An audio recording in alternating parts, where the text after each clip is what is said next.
Well, welcome everybody. Today's webinar on Aging in Place series is home evaluations to identify potential hazards. I'm Jeff Kelbach, aging specialist with Johnson County Livable Community and also in Johnson County Social Services.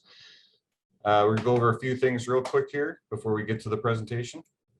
Of course, we're recording today's webinar, so it will be available in perpetuity on Facebook, and we'll also have an edited version that'll be much cleaner. That'll be available shortly. For those that have not been on Zoom before, just a couple of things real quick. Chat functions, questions and answers, Q&A thing. If you want to use those, Q&A is probably the easiest way for us to handle any questions that you have coming in, but we can figure it out through chat. Thankfully, Scott and I have had enough experience at this point of doing these webinars for over a year that we can handle that. If you're viewing through Facebook, there is a short delay on that, but you can put questions right into the comment box or any comments that you have as well.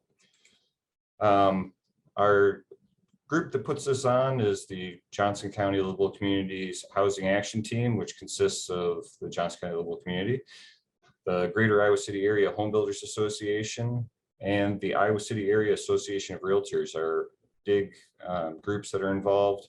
We have just so many other nonprofits and great volunteers in the community that are involved in the Housing Action Team and putting on this Aging in Place series.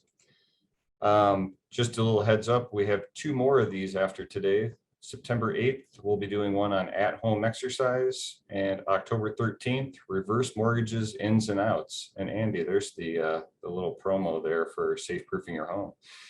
To sign up for any of these, you can just email me, jkelbach@johnsoncountyiowa.gov, Iowa all spelled out. You can also go to livablecommunity.org and you'll be able to check out newsletters, sign up for these events, get information on these events. One other event coming up in September, which unfortunately isn't far away. I guess that's great if you're a huge football fan, but not if you love the summertime.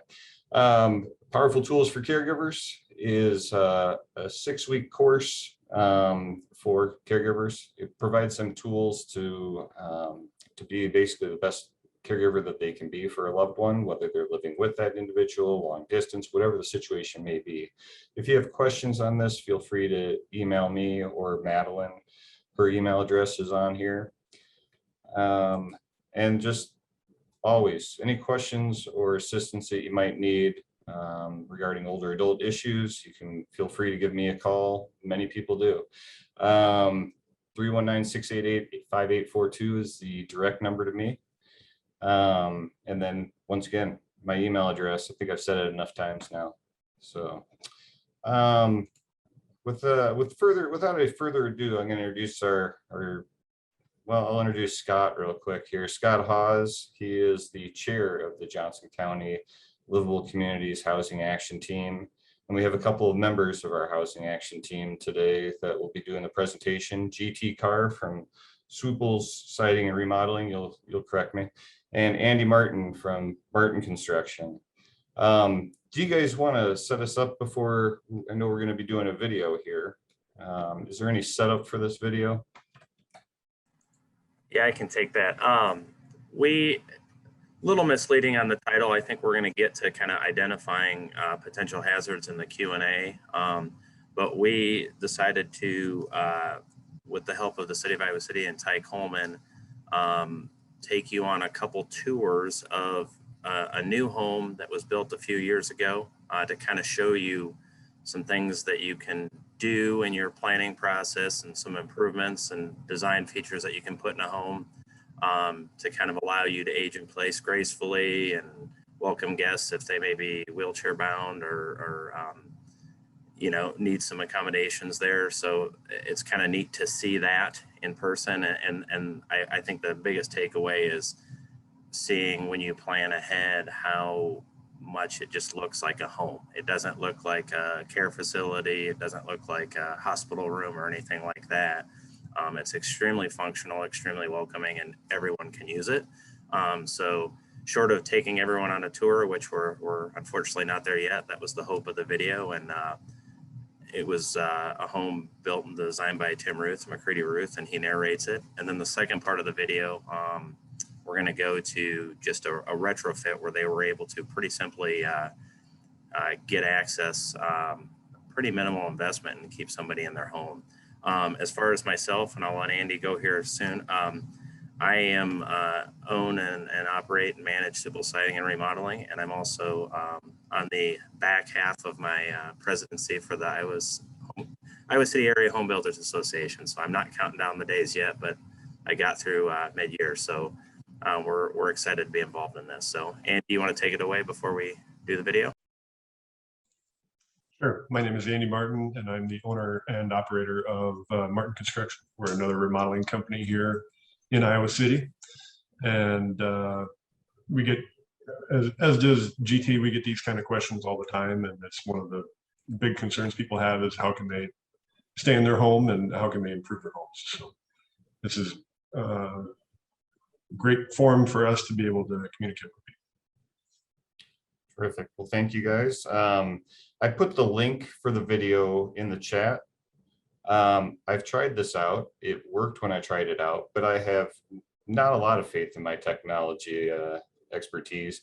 So we're going to try and share the video here, but just in case, it's a 6-minute, 12-second video. So if it doesn't quite come through right, maybe the panelists can let me know if you're not hearing it right. But otherwise, you can view this on your own. You can view it while it's, if it's not playing, you can just click that link and you can watch it yourself. Just mute this presentation, and then we'll be back to where we are. So pretty simple, huh? Maybe. Let's see if this will work. GT and Andy, as Jeff's working on that, can you tell us real briefly a little bit about certified aging in place specialist training and essentially what some of the important things are that you guys have learned through that, and why that's a valuable thing to look for? Sure. Good idea, Scott. So the Certified Aging in Place Specialist Training is a program offered through the HBA, and it goes through and it touches on a variety of issues. It touches on design, it touches on construction, but a lot of it really does come down to, as GT said, if you plan ahead a little bit, that really does solve a lot of the problems. And so the major problems in a home are usually have to do with vision, and then with transitions of step, good footing, right? Those are the two big areas that, when you walk into a home, the things you look at. So you've got to have good lighting in a home, and that can be just general overall lighting, and it can be task lighting. It can be both of these things. And then falling under that category of vision is just being able to identify potential hazards coming ahead of time. So, you don't need to have that black and yellow caution tape at the edge of every step. But if you do things like make a difference in color between steps and the floor, that can make a big difference, in flat floor. So that kind of a thing. And then when it comes to try something out here real quick and see if this will work for us. I have a feeling it may not. This was our parade home last year from the Greater Iowa City Area Home Builders Parade of Homes. And the thing that makes this house the most unique is it is totally handicap accessible. Zero entry, you can drive right into the garage, get out of your car, walk straight into the house. You can have a guest come that's in a wheelchair, handicapped in any way, go right to the front door, go in the house. Everything, there's 2 bathrooms, 2 bedrooms, the kitchen, living room, laundry on the main floor that are all handicap accessible. The house does feature 3 more bedrooms upstairs with another laundry room that is not handicap accessible. However, given that it's a mixture type home, it serves as a group home for 4 challenged young ladies. One has sight challenge, and the rest are just have some type of disability. It is something that can be used at any time for someone in a wheelchair. The house across the street is the home to 4 or 5 individuals in wheelchairs. So the home was built totally with the idea that at some point one of the residents in this house could be in a wheelchair and it would be accessible, they wouldn't have to move. So it's truly an aging in place forever home for someone. So here we are in the laundry entry area. You can come directly in out of the garage. There's no step. It's a handicap accessible door, 3 foot wide. Come in, we put in front load washer and dryer, so if someone's in a wheelchair, they can open them and access them and take care of it. So have a bench here, custom built bench that is built for the ladies that live here to sit and put their shoes on before they leave and meet their seats bus or whatever mode of transportation and go over to work. So here we have, if someone were to be in a wheelchair, not that this is lowered to the wheelchair level, but this is somewhere you could roll under and be a part of the conversation. We have the dining chairs or the bar stools. This house is very unique because it houses 5 young ladies, so it has 3 refrigerators. Everything with the stove, it just has a single stove, but pretty much everything is in multiple form. And then we have a nice big dining table. When we were building, this originally started out as a covered porch, and then we decided to make it an enclosed sunroom. It doesn't have heat or air. However, you open the windows, turn on the ceiling fan. It's very comfortable out here. It folds right out onto a patio, so someone in a wheelchair could roll right out to the patio and grill and come back in, sit out here and enjoy the beautiful weather and the views of all the windows. This is the bathroom. This bathroom features a shower that an individual that has some mobility issues could roll right up to, get in. We can put a seat in it if we need to, and take a shower. It has a hand-held shower unit, has grab bars, glass doors, and then in this bathroom, it also features a very unique bidet type seat. And this seat is a retrofit on an existing toilet. You put in an existing handicap height toilet, put this in, there's a T goes in your water line. We put outlets behind the toilets for it, and it's powered, it's heated, and it works really well for someone that needs that feature. Well, thank you for visiting our home here at 1748 Dickinson. Feel free to drive by, take a look at how your home could look being zero entry. The lots in this area are flat and allow for that. A great place to build your forever home over in this area. So thank you for visiting. We'll be going over to visit a home at 1220 Hunters Run on the west side of Iowa City that we did a ramp so that the gentleman that lives there could stay in his home. Welcome to 1220 Hunters Run. This is the home of a 89-year-old gentleman, still lives in his home. And when we came, there was originally a sidewalk went up to the house. There was a 7-inch step and then another 7-inch step into the living space. All we did was took out one section of sidewalk here, formed and poured a new concrete ramp and a new cap. Very simple, under $2,000 in cost, and he now has a 5-foot or 6-foot sidewalk up to his house with a hand railing so he can follow up and get in and out. We took the ramp out of his garage that took up garage space so he could park his car more inside and put this in. Very simple. It's something that a lot of houses can be done to a lot of homes at a very low cost and keep a resident living in their home for a lot longer. This home does not have a handicap accessible shower on the main level. However, as aging takes place, we can always add one. Not a big thing. It's quick to take a shower out and put a new roll-in shower in. So But this was able to keep the gentleman in his home and make it accessible and make it visitor friendly. He has visitors that come that might not be able to climb the stairs, but they can now.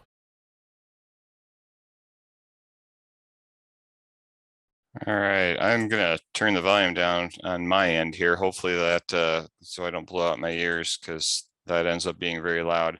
It sounds like that may have actually worked. Finally, about 2 minutes into the video. Well, GT, Andy, do you guys have anything to add from here then? I'll probably, if it's all right, just kind of answer, pick up where Andy left off on the caps and kind of what we got out of it. I think Andy and I took it's a three-part class. I think we were in the same class, as I recall.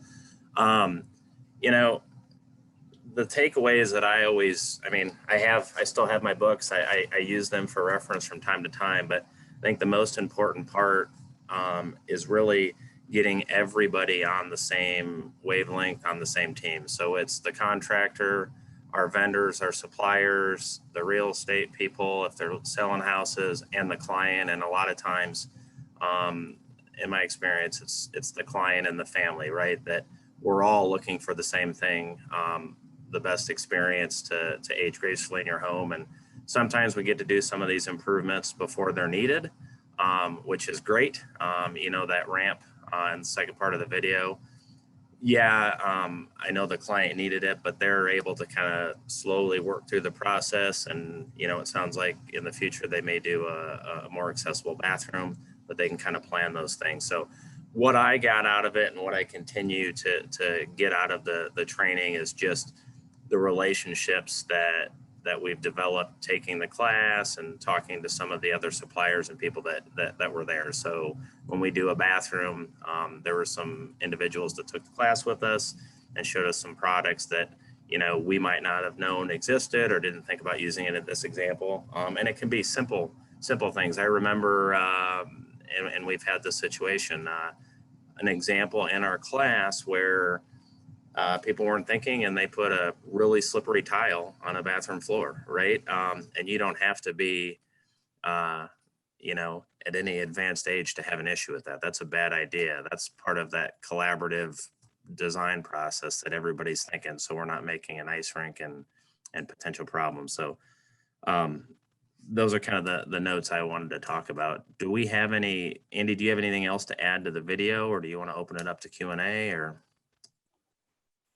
Yeah, I think Q&A is probably a good idea. I mean, even if you looked at those videos of those homes, I'm sure that would not be the ideal situation for everybody. Right? So that's another thing we learned from our class, is that you could go strictly ADA in every home in the country and try to make it absolutely accessible to everybody. But especially when it comes to remodeling, that's just not what you need. You need to be able to cater to your clients and the homeowner's needs, and oftentimes it's predicted needs. You know, well, I want to stay here until you know, for the rest of my life, so I may need a wheelchair at some point. You know, but it comes down to that you do want to cater to what the individual needs, and so that home worked great for those people, but it may not be the ideal home for you.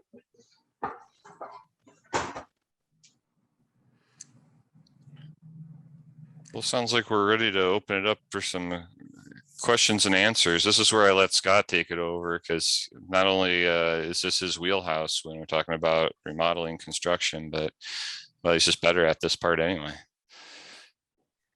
So as folks are thinking of questions and typing them in, we'll get to those, but I've got a question for Andy and GT. Tim in the video kind of emphasized a couple of things that I'm hoping you guys can expand on. So he mentioned the importance of the bench near the entryway, and that's a really great and simple thing that I think a lot of folks overlook. Can you guys explain why just putting a decorative bench or a functional bench near an entryway can be a good thing? Yep. I see it all the time. You know, every time my in-laws come over, you know, people have different levels of mobility. And for some people, putting on their shoes is easy. For other people, it's not, and it's an opportunity for a fall. And that's what you're trying to avoid. So having that bench there just to make it safe and simple and convenient is really important. And along the lines of the bench, another nice thing to have near a door is a table. And it doesn't have to be a dining room table. It could be just a little 1 foot by 1 foot table that, you know, when you've got your hands full and you're trying to navigate that doorway, it's really nice to have a place to be able to set things down so you're not reaching down to the floor, you know, and that can be easier or harder depending on the person. But even if it's easy, it's nice to not have to do that. So it's good to have the table there too. And it looked like they had a little ledge there next to the door that would serve that purpose. Another question for you guys. He mentioned front loader, washers, and dryers. What might be some other products, appliances that could help to improve accessibility in a home? Doesn't necessarily have to be in a laundry area, but other parts of the home. If you look at the video, I want to go back to the laundry area too, and kind of that entryway. Obviously, it makes sense with that floor plan. Everything is extra spacious. You know, you didn't have a minimum of 36 in front of everything. There was 4 or 5 feet when we were walking through a lot of those places. So whether it was a walker, wheelchair, just somebody that's not quite as stable for whatever reason, there's plenty of room to navigate that. And it allows them, they were doing laundry while we were there taping that. And there was enough room for some of the residents to come in, kind of either take shoes off, put shoes on, not have the clutter there and a tripping hazard, and they still had room to set some baskets up and still do the laundry. And obviously, from an accessibility standpoint, it's easier to access lower to the ground, and you're not stacking units and lifting up high. But and then when we went to the kitchen, the way that they space stuff, I mean, if you heard it, they have 3 or 4 refrigerators in that space. So there's a lot going on there. And they had some, you know, with the freezer on the bottom rolling out. We see appliances where the microwave is maybe a rollout down low, as opposed to up high where you traditionally see it. And, you know, I always laugh because I know Andy and I have children. You see that, you know, my 9-year-old thinks he's 40 and can do everything. And, you know, reaching up above him on his tippy toes with a hot bowl of soup is not a great situation. So we've seen some of those. And then I would list it kind of as an appliance, but the toilet seat with the adaptations that were on that's a great way to maybe take care of some things in a more stable position. And I'll leave it at that. So you don't have that potential fall situation. And the other thing that was not super visible in that video, but it's something that I think Andy and I look for a lot is, hey, in a bathroom, there were some grab bars, and I know there's blocking for future grab bars, but it's really nice to identify that, get it in there, because another example that we learned from our training, and we get calls for this all the time, is somebody thought they were stable, reached up, maybe getting up and down from the toilet. And the first thing everyone does is grab for that towel bar that's there. And maybe, just maybe, somebody hit a stud, but it's probably drywall. And then you're reaching in a vulnerable position and falling there too. So trying to see spots like the table at the entryway where we can declutter, keep people more upright, and have the ability to reach and navigate the space is I think one of the things we're always looking for. Yeah. Along those lines, you know, it doesn't have to be a special microwave. It could just be a microwave that's conveniently located between your waist and your shoulders, you know, and it doesn't have to be, you know, a special oven again, but if you can get that oven up a little bit, or even dishwashers, I've seen that too, where the dishwasher is raised up a little bit, and that eats up counter space. But if you have the room, these things are good. We've got a question from Sally, and I'm gonna go a little bit broader than what Sally said in her question. But since we're talking about entryways, and Tim discussed a ramp, Sally's curious about an elevator or a lift. In addition to talking about that, can you guys think of any other solutions for the entryway? I guess we'll alternate. Perfect. Most of the stuff to kind of answer her question, I mean, we get a lot of calls where we need to figure out a way to get them in a home without the stairs. And in the past, I think in earlier presentations, we've shown some ramps that were done in garages because that's the only spot we could get. We didn't have the space or they wanted it protected. We see a lot of that, but there are, as far as access, there are a lot of available products for, you know, retrofitting a space where you don't have the second house in the video was a perfect example. They had the luxury of having ample room to ramp up 7 inches and it wasn't crazy. A lot of the older homes, especially on the east side of Iowa City or Coralville, we don't have anywhere close to that luxury, and we may have, like, you know, 10 steps that aren't even to code. So I've seen lifts, and I know we talked to a company a couple weeks ago, and I'm not going to endorse anyone, where I mean, the sky's the limit. There is a ton of stuff out there, a lot of local companies that provide it, that you can do lifts internally at a stairway. You can get people from the bed to the bathroom. There's just a lot of stuff out there, and quite frankly, I mean, it's not inexpensive, but I think that the market has given us quite a few choices. So it's really getting someone to your home, and we've done some virtual visits. I'm sure Andy has as well, where you can kind of walk through and see, hey, that you look like you're a candidate for maybe a chairlift, or you look like you're a candidate for a ramp that probably is in the garage as opposed to the front. So every single house and every single client's going to be a little different.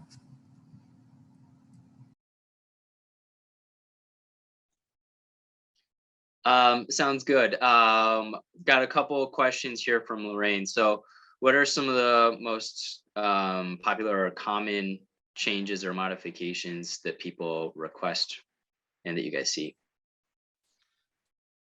It kind of falls into 3 categories for me that are the most common. One is accessibility to the house proper, getting into the house. That can be a challenge, and GT covered that one. The second one that seems to be really common is laundry. And, you know, until recently, you always put the laundry in the basement, right? And that's increasingly a challenge, you know, because it's probably the heaviest lifting a lot of people do too, is going up or carrying the laundry around. And so putting in a main floor laundry is really common. And one of the more practical solutions that we have found is, if you can find a closet, and it doesn't have to be real big, to put in a stackable laundry upstairs. That's a smaller laundry unit, but it takes care of 80 or 90% of your laundry needs, you know. And then if you do have to wash the comforter or even the sheets or something like that, that's a more infrequent need. And so you can get some help with that if you need to, or just only periodically make the trip down to the regular, the larger laundry machines. So we see that a lot. And then the third is the bathroom, trying to figure out a better way to make a bathroom safer, essentially, and more convenient. And that can be a bit of a challenge at times. It just depends on the bathroom. So. And I can take the second part of that question, Scott. We did have a client a few years ago. I don't think we work with the therapist enough, but we had a client that was trying to return home from a fall. And we did a site visit with some of the family members and their occupational therapist, and kind of identified what their unique challenges were and their strengths were. So as we walked through the house, we put a gate at the top of the stairs as you come in, an entryway, because that was a potential fall hazard.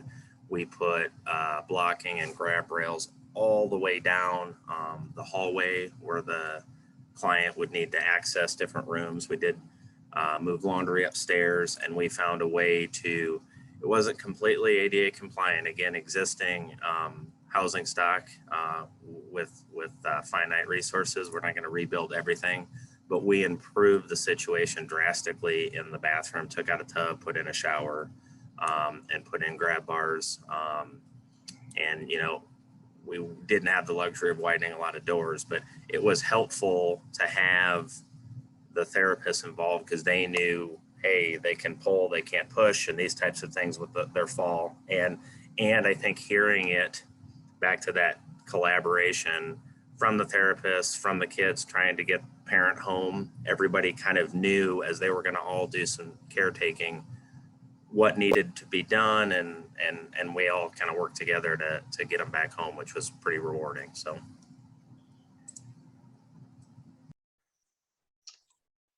Yeah, and GT, you touched on a good point there just briefly, which is doorways. That seems like it should be a real simple solution, but a lot of times it's a really tricky one, especially if you're in kind of a ranch style home that's got that traditional central hallway. A lot of times there's not a lot of winding of doorways that you can do, whether it's because it's a 3-foot wide hallway and that door at the end of the hallway it can't be 3 foot wide and be a door at the same time, or just the way the walls are laid out with the rooms. It can be more difficult than you might think to do, but try to work with people as best we can on that. Sometimes there are solutions like barn doors or pocket doors that can widen things out a little bit, and sometimes you just make the best of it as you can. That's great. I think you either have ESP or that question came in earlier than what I thought it did because you had just addressed another question from Lorraine. I've got kind of a process question for both of you guys. And GT, you mentioned that planning can really make everything go much smoother. And if you kind of start to think ahead, 5, 10, 15 years down the road, then that'll save a lot of time, a lot of money, a lot of headache.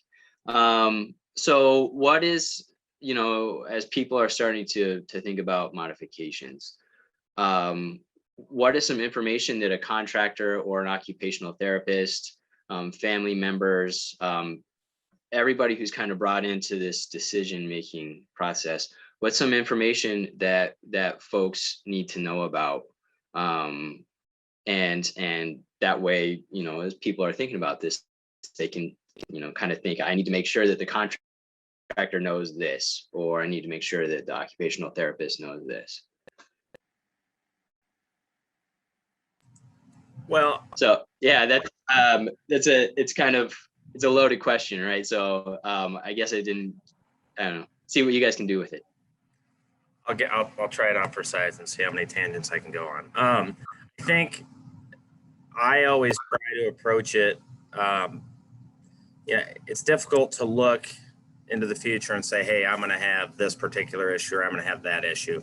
I would look at, hey, in my own home, whether I'm 85, which is not old or young, or 25, I could blow out a knee tomorrow. I could break a hip tomorrow. You just don't know what's going to happen.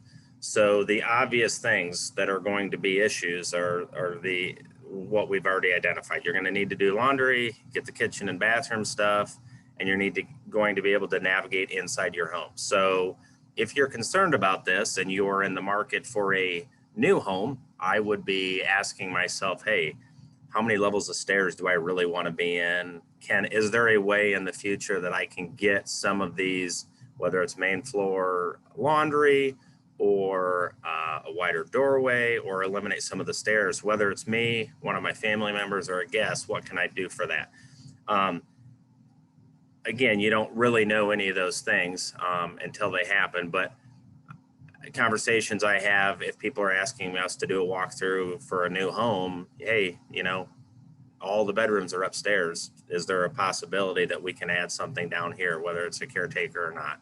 And those are kind of that design process for thinking ahead, you know, that I think you need to consider. Once you actually have certain needs for a client, then I think it's back to, if you want to keep them in the home, a site visit with the contractor, with the healthcare professional or therapist that's there, and then, you know, the family members and hopefully the client themselves all work together and have that conversation. You have to loaded question, Scott. I tried. Yeah, you do want to know what the plans are of the homeowner too. You know, how long do you intend to stay there? How invested are you in your home? You know, some people have a plan that they've picked out where they want to move to next, and it's just a matter of getting to that point. Other people know they're gonna, if you're like my grandma, you're gonna stay in that home as long as until you die. That's the plan. And so you just need to know what that plan is. And then GT, you touched on caretakers, and I think that's a real important thing too that we hear about more and more. And it's not necessarily a paid caretaker; it's not a live-in nurse necessarily. It might be a relative or a friend or whatever, but just somebody there that can kind of be the more mobile person to help out. So is there a space for them? With a little bit of privacy. Obviously, you're living with them, so it's not a separate home, but just having that little bit of privacy, if you can arrange that in a home, that can really extend how long you stay there too.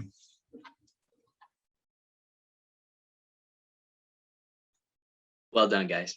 I've got another question, kind of more about when you guys are doing evaluations, home evaluations. I believe it was Andy that mentioned something about lighting and making sure that adequate lighting and the light bulbs work. And I'm assuming that, that's one of the first things that you look for. What are some of the other general things that you look for when you're doing a home evaluation, whether it be lighting or flooring or appliances, what other stuff? I usually begin with just asking the client what they don't like about the house, why I'm there, what they're trying to change, and exactly what Andy just said, kind of what the long-term plan is. Because if they're thinking about it's a 6-month turnaround and then we're moving south for the winter, that's a different conversation than some of the creative they'll carry me out of the house type of things. And based on that, and based on what you see in the house, and as you kind of walk through the home with them, it continues to, I think, steer at least me in a direction. Okay, this makes sense. And you can kind of see how they navigate the space. What's a challenge for them. We've had some where, hey, I want to take you downstairs to show you the plumbing. And you can see that, boy, it's a big deal just to get them to go downstairs. Again, regardless of age, this is something that's clearly an issue. So we might say, hey, have you thought about moving some of this stuff upstairs or eliminating your trips on the stairs? And just every single house is different, but I'm looking for all that stuff. I'm looking to see if there's a window down low that, if they trip coming in that isn't tempered, and that's going to be another trip to the doctor, anything like that. The slipping hazards and the fall hazards in the bathroom and kitchen. And we've had some, I was just making some notes as we were talking. A lot of this stuff, we saw a video of a completely new house and then a pretty minimal remodel on the exterior of a fairly new house. We've done some on, a 120-year-old house where it was just an 8x8 little addition, but it transformed everything they needed. So sometimes it is a little bit more involved and it's an actual addition, or we have clients that look for, we look to try to solve all the problems inside the house, and it ends up, hey, this is probably the only way we're going to meet this is a 15x10 addition off the back. So every job is really very unique.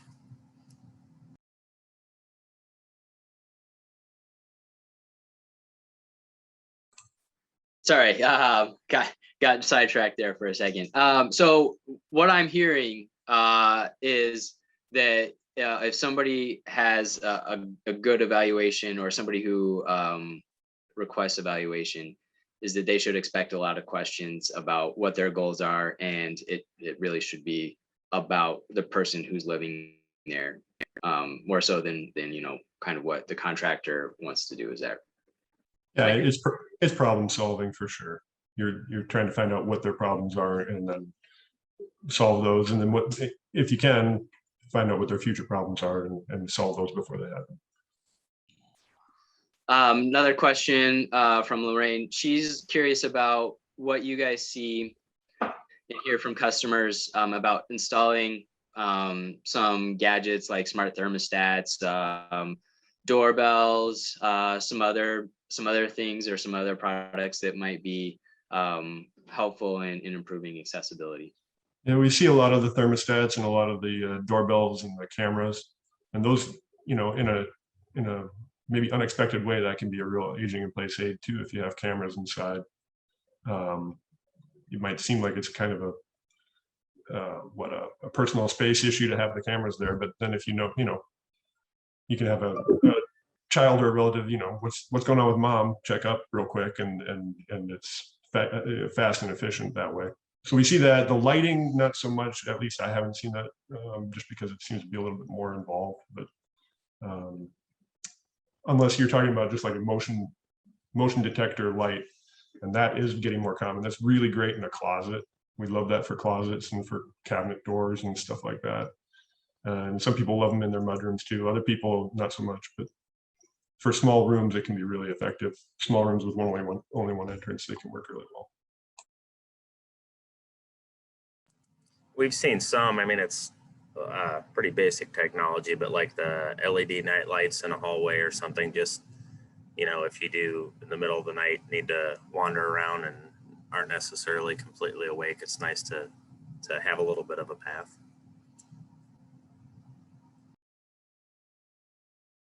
So the clapper, I mean, that kind of technology has been around for a long time. I know it's making a comeback, Jeff. It's making a well, it certainly, it seems to be just in the basically with like the devices, the smart plugs, to work with like an Alexa type device. I've seen that is something that's definitely come up a lot more. Yeah, I mean, clap on, clap off. I haven't seen that. Haven't seen a commercial for that in a really long time. Of course, in today's technology, I don't know if we see a lot of commercials, depending on what you're using to watch. They don't need commercials for the clapper because everybody already has them. I never got one, but if you have some lying around, I would love to try it out sometime. It looks like for the moment we don't have any other questions in the queue. And since we have a little bit of time, if you guys don't mind, I've got another question. So last year you guys talked about some red flags when working with a contractor.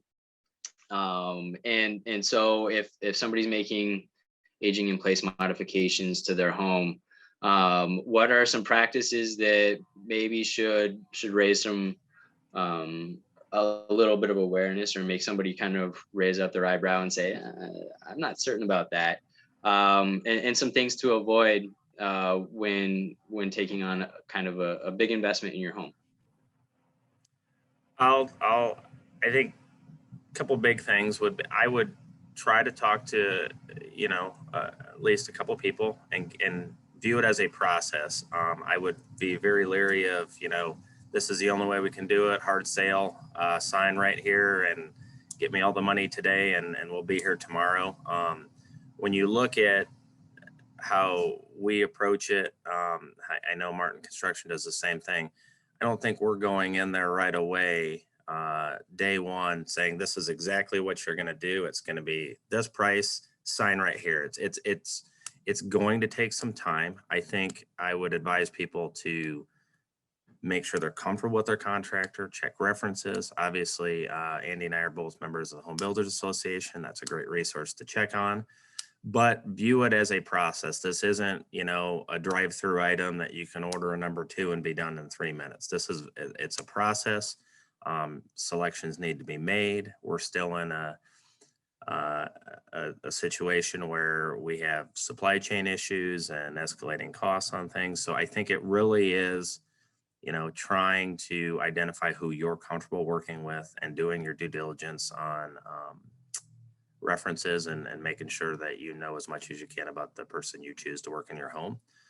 Also, I think it's important that you get all of it in writing and that the scope is defined. And that's why it takes some time to really get all that hammered out. What's going to be the best solution? What materials are you going to choose? And then get that all neatly packaged so you have, this is what we're working on. Seems to me when you hear the contractor horror stories, everybody's pointing fingers at everybody else, but the communication wasn't great. People were starting from different spots and it just escalated from there. If you can kind of get as much of that hammered out early on, and work together as a team, it's going to be the best process. So. Yeah, I'd agree with that. If you meet a contractor and they've got a one size fits all solution, or if they're not listening to you, that's a real major red flag.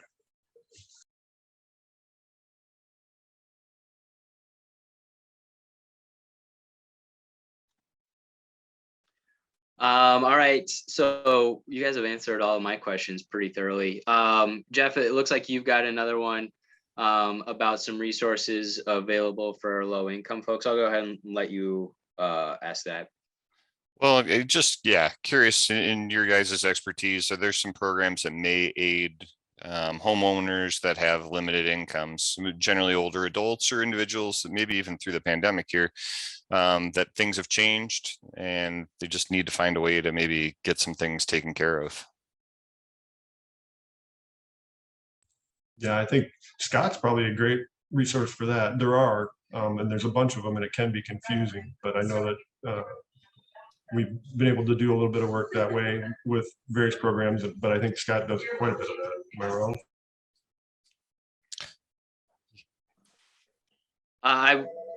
The phone is ringing in the background, so GT, I'm gonna have you make something up for a couple of seconds here. Very good at that, Scott. Thank you. I think what I would do is there are, depending on where you live, either reaching out to the county or the municipality that you live in, kind of explain your situations. We are fortunate that there are lots of agencies that can help with that. I know in the past we've had different pots of money that we're able to help with projects depending on what it is, but I know that there are programs out there. I would start with your county, and then if you live, in Iowa City or Coralville, go there as well, and just kind of continue to ask questions. And I think you probably need to make sure that you're mentioning that to your contractor, because you want to make sure whoever you choose to do that is versed in navigating that, and you just don't have an issue down the road where people are butting heads. There's plenty of good people who do good work, but some of them haven't navigated alternate funding sources. So I'd be clear on that early on. And but there's certainly, I think we're fortunate that there are programs and there is money available. Terrific. Yeah, I guess Scott, do you want to take this any further? I think you guys have nailed it. I would start with a call to potentially the Housing Trust Fund of Johnson County.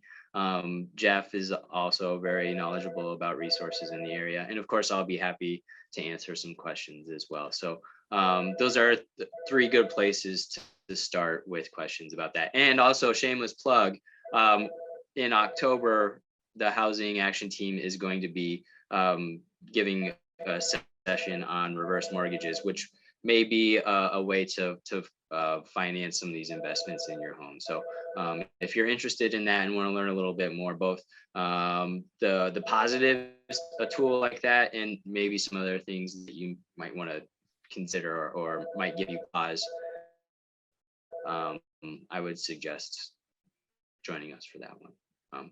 We've got a couple other questions and my phone continues to ring. So Linda would like to know, how do you know which modifications are going to need a permit?